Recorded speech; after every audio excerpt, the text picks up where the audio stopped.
Hello everyone, नमस्ते। आज चाहिँ मैले नेल सिकेको डे टू हो होइन। अनि त्यस पछाडि हिजो चाहिँ मैले ओभरले आफ्नै नेलमा अनि साथीहरूकोमा गरेको थिएँ होइन। ओभरले चाहिँ ठिकै भएको थियो र म्यामले आज टिप टाँच्नु भन्नुभयो। अनि टिप टाँच्नलाई आज चाहिँ फर्स्ट डे भएर डमीकोमा अब हातमा फाइलिङ गर्दा बा साथीहरूको बिगारिदिन्छु भनेर त्यही पनि फर्स्टमा यसो हात बसाउनलाई डमीमै गरिदिनुपर्छ। मैले डमीमा लगाइदिएछु त्यो डमीमा होइन। सुरुमा चाहिँ मैले त्यो डमीमा लागेको ग्लु पहिला टाँसेको ग्लुहरू चाहिँ फाइल गरेर फालेँ। अनि त्यस पछाडि अनि मजाले सफा गरेँ, क्लिन्जरमा कटन प्याड लाएर मजाले सफा गरेँ। अनि त्यस पछाडि ग्लु टाँच्न खोजेको, कति ट्राई गर्दा पनि टाँसिँदैन। यसो टाँस्यो होला भनेर छोड्छु, नङ त आफैमा पो आउँछ, आफैसँग आउँछ। बल्ल बल्ल बल्ल बल्ल मेहनत गरेर सोइताले बल्ल सिकाइदियो यसरी दिदी भनेर बल्ल टाँसेँ। अनि त्यस पछाडि अनि उके गर्छ अनि सिकाइदियो सोइताले। अनि अर्को पनि अनि फटाफटी टाँस्न थालेँ अर्को पनि होइन। कति गाह्रो नि एउटा टाँसो अर्को भाँचिन्छ, यो डमीबाट हो कि नजानेर हो कि। बल्ल बल्ल बल्ल बल्ल टाँसिसक्यो, फाइनल्ली टाँसिसकेँ। अनि त्यस पछाडि कतिको लेन्थ राख्ने अनि उब्रेको टक्क काटेँ। अनि त्यस पछाडि फाइल गर्ने, माथि पनि मिलाउने, सेप बनाउने, ठक्क आफूलाई कत्रो सेप चाहिने, कस्तो सेप चाहिने फाइल गरेर सबै सेप मिलाउने। अनि मिलाइसकेँ मैले, सेप मिलाएँ। त्यो यतापट्टि बुढियमलाको चाहिँ अलिकति छोटो बनाइहालेछु क्या, त्यही पनि ठिकै छ भने। अनि क्लिन्जरले फेरि सफा गरेँ। अब त्यो के अरे फाइल गरेपछि त सबै पिठो नै निस्किन्छ नि त, ढुटो निस्किन्छ। अनि त्यो सफा गरेँ। अनि सुरुमा बेस कोट लाउने, यो बेस कोट भन्ने हुन्छ सुरुमा लाउने। अनि बेस कोट सबैमा एप्लाई गरेँ मैले 5वटा आम्लामा। अनि त्यस पछाडि सुकाउने 30 सेकेन्ड सुकाउने। मैले चाहिँ पार्लर सिक्न थालेको चाहिँ 5-6 महिना भइसक्यो। मेरो कोर्स चाहिँ खासमा 5-6 महिना 1 वर्ष 8 महिना 1 वर्ष लाग्छ भन्नुहुन्थ्यो म्यामले। तर म चाहिँ जान पनि भ्याउँदिनँ क्या। प्रथममा बच्चा बच्ची सानै छन्। अनि कहिले बच्चा बच्चीको छुट्टी हुन्छ जान पाइँदैन, कहिले बच्चा बच्ची बिरामी हुन्छ जान पाइँदैन, कहिले पसल गर्नुहुन्छ हस्बेन्ड पसलमा बस्ने काम हुन्छ जान पाइँदैन।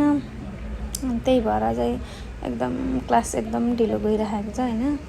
तर पनि केही छैन, ठिकै छ। म सिकिरहेको छु होइन। अब मेरो मेकअप सिक्ने छ, अझै धेरै कोर्स बाँकी छ। अझै मेरो छिटो सिक्दा पनि मेरो दसैँभन्दा अगाडि सकिँदैन क्लास। अनि त्यसरी जेल एप्लाई गर्न चाहिँ एकदम गाह्रो हुन्छ होइन। अनि जेल एप्लाई गर्ने, जेल एप्लाई गरिसकेपछि सुकाउने हो क्या। त्यसरी टक्क मिलाउनुपर्छ। अनि सुकाउने 60 सेकेन्ड सुकाउने। बाहिर निस्केर हामी छोरी मान्छे बाहिर निस्केर हिँड्दा पनि कस्तो अर्कै क्या। मैले पनि 10 वर्षसम्म घरमा बस्ने, घर परिवारमा मात्रै सीमित भएँ क्या, कहीँ नजाने।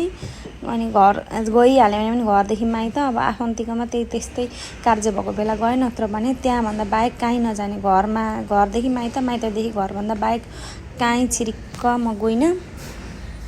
अनि बाहिर दुनियाँ नदेखे जस्तो। मेरो 10 वर्षमा मेरो त्यस्तो मिल्ने साथी कोही पनि थिएनन्। जे भने पनि हस्बेन्ड हो।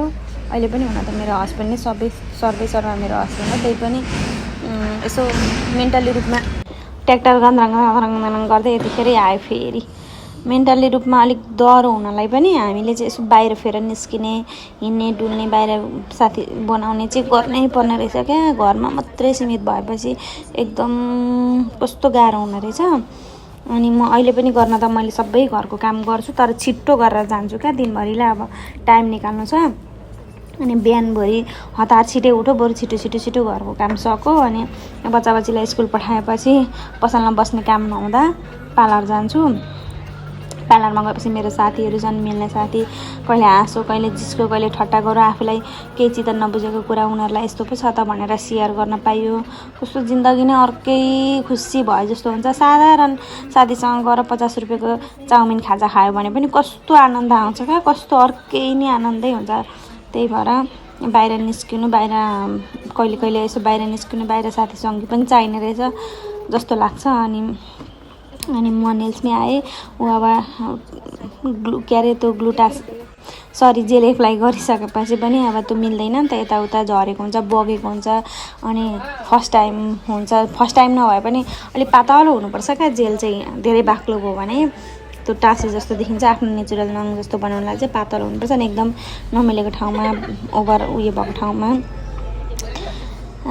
फाइल गरेर मजाले फाइल गर्ने। यो फाइल गर्न चाहिँ मलाई धेरै टाइम लागेको थियो, झन्डै 20 मिनट जति लागेको थियो। यहाँ भिडियो छोटो देखेको मात्र, मैले धेरै फाइल गरेर सिकाउँदै भयो भन्दै 20 चोटि सोध्दै गरेँ अनि फाइल गरिसकेँ। अनि फाइल गरिसक्यो, मेरो साथीले हेरिदिँदैछ फाइल गरेको भयो कि भएन भनेर।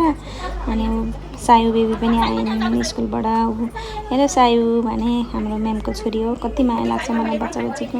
फेरि सायु कति माया लाग्दैछन् अनि फाइल अझै भएको छैन भनेर फेरि फाइल गरेँ। बल्ल बल्ल बल्ल बल्ल फाइल चाहिँ एकदम धेर मान्छेको हातमा गर्दा झन् गाह्रो, अलिकति छाला बेटो पनि पिल्छिहाल्छ। एकदम यो नङ लाउने काममा चाहिँ अब फाइल चाहिँ एकदमै ध्यान दिएर विचार पुर्याएर गर्नुपर्ने। छिटो छ नि त, मैले भिडियो चाहिँ छिटो बनाएको है। अब छिटो गरेको त्यति छिटो छैन। फाइल गरिसकेर अनि पुसिसके पछाडि फेरि बेसकोट एप्लाई गर्ने। बेसकोट लगाइदिएर 30 सेकेन्ड सुकाउने। मैले चाहिँ सबैमा बेसकोट लगाएँ अनि बेसकोट लगाएपछि फेरि सुकाउनुपर्छ है, 30 सेकेन्ड सुकाउने। यस्तो जिन्दगी चलेको छ, दुःख पीडा जे भए पनि हाँसेर बाँच्नुपर्छ भन्ने चाहिँ मैले सम्झेँ भने मैले 10 वर्षमा कस्तो टाइम बिताएँ, कस्तो दिन बिताएँ मैले। मेरो अनुहार त तपाईँहरूलाई चिलमा बाजे जस्तो लाग्छ होला, मैले तर साँच्चै नै अति एक्लै छोराछोरी दुःख गरेर हुर्काएँ। त्यो सम्झ्यो भने त मलाई कस्तो डर लाग्छ। म भोइस ओभर गर्छु, घरि ट्र्याक्टर आउँछ, घरि पल्लो घरमा प्याँ गरेर के काट्छन्, वाक्क लाग्छ। के यसो एउटा भिडियो बनाउने वातावरण छैन हाम्रो घरमा त। अनि मैले टक्क नेल लगाएँ, नेल लगाएँ अरे, नेल पोलिस चाहिँ लगाएँ। नेल पोलिस लगाएर 60 सेकेन्ड सुकाउने हो ट्याक्क पारेर। युभी लाइट है त्यसको नाम चाहिँ, मैले बिर्सिन्छु होला, युभी लाइटमा सुकाउने हो। अनि त्यो सुकाइसकेपछि फेरि रिएप्लाई गर्नुपर्छ। 60 सेकेन्ड भयो, त्यहाँ 0 भएपछि हात निकालेँ अनि फेरि रिएप्लाई गर्नुपर्छ। त्यहाँ मैले के भन्दै बोल्दै थिएँ, तर बोलेको क्यार आयो भनेर फेरि भोइस ओभर गरेको।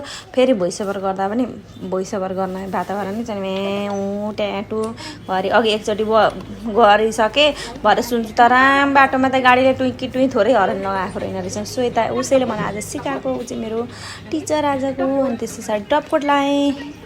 टपकोट लगाइसकेपछि चाहिँ फेरि श्वेताले के भन्यो भने, दिदी अब एउटा डिजाइन सिकेर जानु, अब यति गरिसकेपछि भयो नि।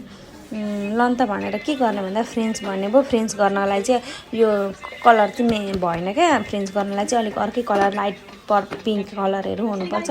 यो चाहिँ लाइट पर्पल छ, त्यो सेतोसँग देखेन नि, त्यही पनि सेतो त्यही सेतो त्यही पनि सिक्ने त हो, कसैको हात होइन भनेर मैले फ्रेन्च गरेँ। तर खासै देखेको छैन, यहाँ मैले देखाउन त देखाउँछु तर खासै देखिएको चाहिँ छैन। मैले मेरो हातमा पनि फ्रेन्च गरेको छु, त्यहाँ चाहिँ देखिएको छ।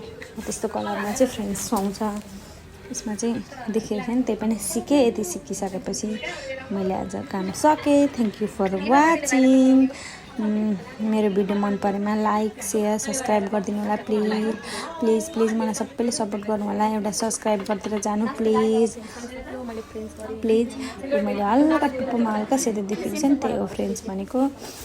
त्यही हो guys, thank you for watching. I love you सबैलाई, बाई बाई।